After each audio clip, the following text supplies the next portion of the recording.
ছাত্ৰ ছাত্ৰীসকল, আজি মই তোমালোকক জাগা জননী সন্তান কবিতাখিনিৰ মূল ভাৱখিনি বুজাই দিম। কবিতাটো প্ৰত্যেকটো শব্দই কি অৰ্থ বুজাইছে আৰু কবিতাটো আচলতে এইটো এটা দেশভক্তিমূলক কবিতা। আজিৰ ভিডিঅ'টোত আমি এইখিনি পঢ়িম। এইটো আচলতে এটা দেশভক্তিমূলক কবিতা। ইয়াতে কি কৈছে, কবিয়ে কি কৈছে, দেশৰ যিবিলাক সুসন্তান তেওঁলোকক জাগি উঠিবলৈ কৈছে, মানে দেশৰ বিপদৰ সময়ত দেশৰ সুসন্তানবিলাকক জাগিবলৈ কৈছে। সেইকাৰণে প্ৰথমতে দিছে জাগা জননীৰ সন্তান, জননী মানে মাতৃভূমিৰ সন্তানসকলক জাগিবলৈ কৈছে। তাৰপিছত কি কৈছে, জাগা শক্তিমান, জাগা মুক্ত প্ৰাণ, তেওঁলোকৰ প্ৰাণবিলাক কেনেকে মুক্ত মানে বন্ধনৰ পৰা মুকলি হৈ শক্তিমান হৈছে সাহসী শক্তিশালী, তেওঁলোকক জাগি উঠিব কৈছে। আৰু মনবিলাক কি কৰিব কৈছে, যাতে নিজৰ কথা নাভাবি দেশৰ কথা ভাবে, গতিকে মুক্ত হ'ব কৈছে। তাৰপিছত কৈছে চোৱা, মৃত্যু গছকি আনা জয় জিনি, যদি যুদ্ধ হয় বা যুদ্ধ লাগে তেতিয়া মৃত্যুটো স্বাভাৱিক, গতিকে তেনেকুৱা মৃত্যুক ভৰিৰে গছকিব কৈছে। গছকি কি কৰিব কৈছে, আনা জয় জিনি, যে জয় জিকি লৈ আহা, জয় তোমালোকে জয় হৈ আহা। কৰি দুৰ্জয় অভিযান, আৰু কেনেকুৱা অভিযান কৰিব কৈছে, দুৰ্জয় শব্দটোৰ অৰ্থ হৈছে তোমাৰ পৰাক্ৰমী। পৰাক্ৰমী অভিযান কৰি কি কৰিব কৈছে, দেশখনক মুক্ত কৰি আনিব কৈছে শত্ৰুৰ হাতৰ পৰা।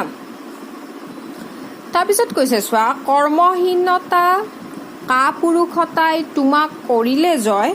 কৰ্মহীনতা হৈছে কাম নথকা নিবনুৱা অৱস্থা।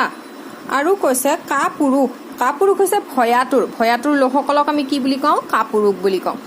যিবিলাক কৰ্মহীন, যিবিলাকৰ কাম নাই আৰু যিবিলাক কি কাপুৰুষ ভয়াতুৰ, তোমাক কৰিলে জয়, মানে এই দুটা মানুহৰ কি বেয়া অভ্যাস, বেয়া গুণ, সেই গুণবিলাকে যদি তোমাক বশ কৰিছে, জয় কৰিছে, মানে তোমাৰ মতে নচলে, কি হয় এই গুণবিলাকে তোমাক কি কৰিছে, বশ কৰি থৈছে, তলতীয়া কৰি থৈছে।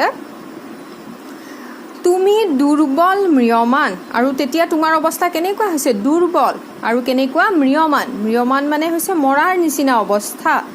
তথাপিও নাই ভয়, তেনেকুৱা যদি তোমাৰ অৱস্থাও হৈছে তেতিয়াও কি কৰিব কৈছে, ভয় কৰিবলৈ মানা কৰিছে।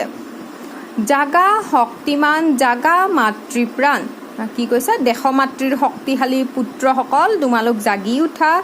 আৰু ল'ৰা ছোৱালী বা সন্তানবিলাক কি হয়, মাকৰ মৰমৰ হয়, সেইকাৰণে কৈছে মাতৃপ্ৰাণ। ইয়াতে দেশমাতৃৰ প্ৰাণ বুলি কৈছে, মানে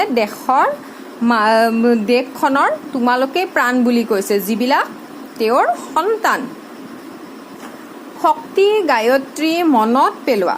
শক্তি গায়ত্ৰী শব্দটোৰ অৰ্থ হৈছে তোমাৰ মানে কি, আমাৰ অসমীয়া হিন্দু শাস্ত্ৰ ঋগ্বেদত এটা গায়ত্ৰী মন্ত্ৰ আছে, সেই গায়ত্ৰী মন্ত্ৰটোৰ কথা মনত পেলাব কৈছে।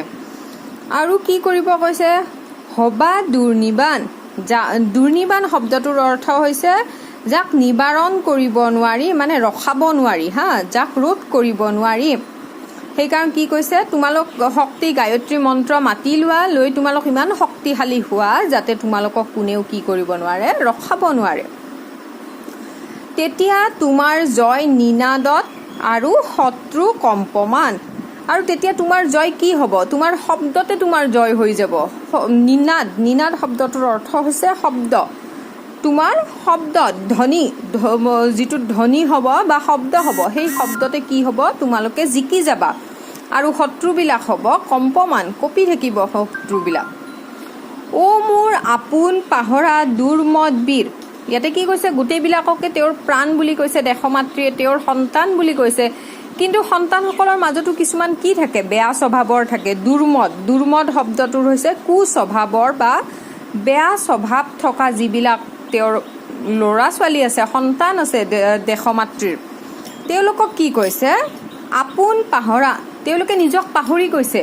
যিবিলাক বেয়া স্বভাৱৰ ল'ৰা ছোৱালী বা যিবিলাক কুস্বভাৱৰ ল'ৰা ছোৱালী, তেওঁলোকে কি হৈছে, তেওঁলোকৰ নিজৰ যি কৰ্তব্য, নিজৰ যি শক্তি আছে তেওঁলোকৰ ওচৰত, সেইবিলাকৰ কথা পাহৰি গৈছে। সেইকাৰণে কৈছে, অ মোৰ আপোন পাহৰা, নিজক পাহৰি যোৱা দুৰ্মদ বীৰ কুস্বভাৱৰ মোৰ ল'ৰা ছোৱালীবিলাক। তেওঁলোক কি তেওঁলোকক বেয়া স্বভাৱবিলাকে তেওঁলোকক গ্ৰাস কৰি পেলাইছে, তলতীয়া কৰিছে, কিন্তু তেওঁলোকো একোজন বীৰ, তেওঁলোকৰ ওচৰত শক্তি আছে। অজেয় নৱজোৱান, অজেয় মানে যিয়ে সদায় জিকি যায়, তেওঁলোকক কোনেও হৰুৱাব নোৱাৰে, তাক কৈছে অজেয় নৱজোৱান মানে নতুন জোৱানসকল। জাগা শক্তিমান, জাগা মাতৃপ্ৰাণ, সকলোকে কি কৈছে দেশমাতৃয়ে দেশৰ বিপদৰ সময়ত সকলোকে জাগি উঠিব কৈছে।